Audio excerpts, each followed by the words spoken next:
Observar cómo hacer un diagrama circular.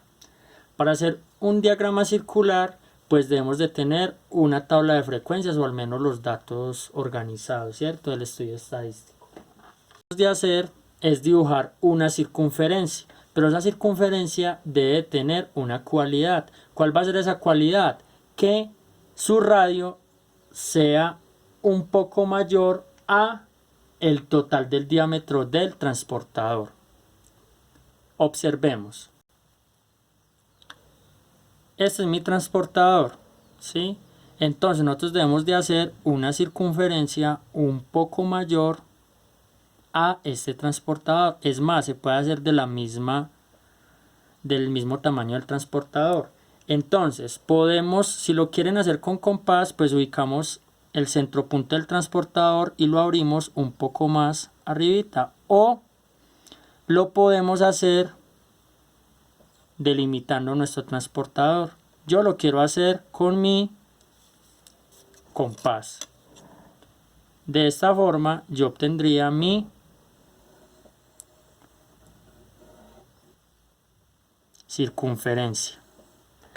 Importante, no pueden olvidar el centro de esa circunferencia. Observemos que al yo colocar el centro de la circunferencia con el centropunto del transportador, pues está quedando un poquito más grande, ¿cierto? El segundo punto para hacer ese diagrama circular es calcular la frecuencia como porcentaje de cada una de las clases de la variable, ¿sí? Es decir, nosotros teníamos en un inicio una tabla de frecuencias normalita, ¿cierto? Las respectivas clases de la variable y la frecuencia. Ahora, ¿qué vamos a hacer? Vamos a calcular esta frecuencia, pero como porcentaje. ¿Y cómo se hace? Pues vamos a multiplicar cada clase, vamos a dividir la frecuencia de cada clase entre el total de datos. Y dicho resultado lo vamos a multiplicar por 100. Es decir, 3 lo vamos a dividir entre 20 y después ese resultado lo vamos a multiplicar por 100.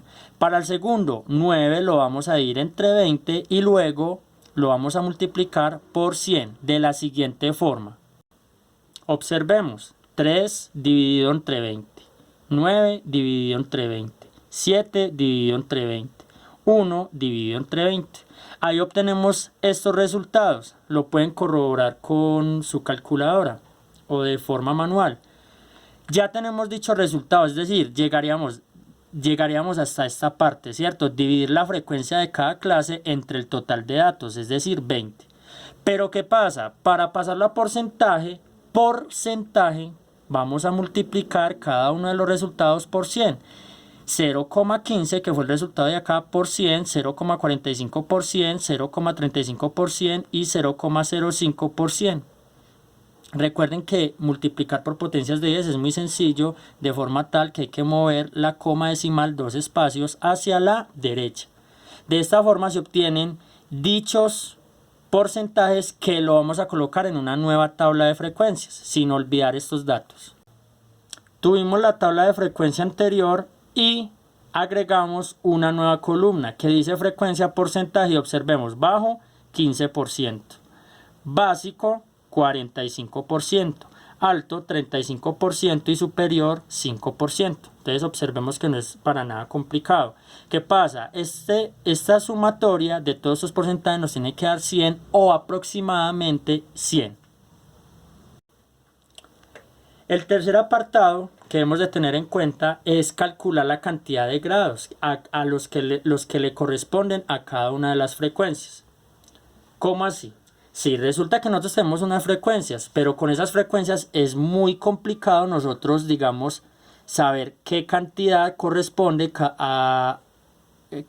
le corresponde dentro de esta circunferencia. Entonces, como es una circunferencia y una circunferencia mide 360 grados, pues yo voy a calcular cada una de las partes en grados para así ser mucho más exactos. De la siguiente forma, entonces, vamos a tomar esa frecuencia en porcentaje que habíamos calculado anteriormente de cada una de las clases y la vamos a multiplicar por 360 grados. Y ese resultado lo vamos a dividir entre 100 de la siguiente forma.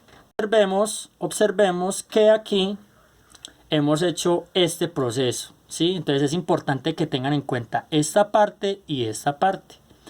Dice, vamos a multiplicar cada uno de los porcentajes obtenidos anteriormente. Entonces, en bajo me había dado 15%, entonces 15% por 360 me da este resultado. Y este resultado lo divido entre 100. De la misma forma hacemos con los otros datos, ¿sí?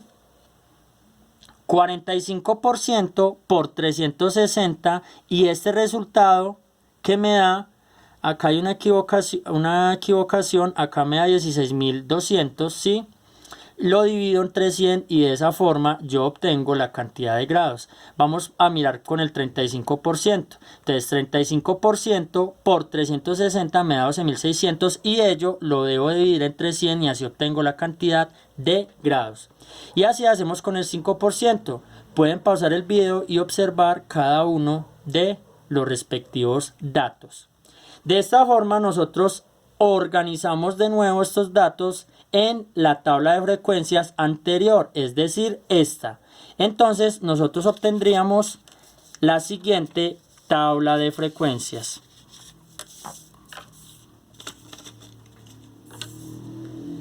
Organizado, ¿sí?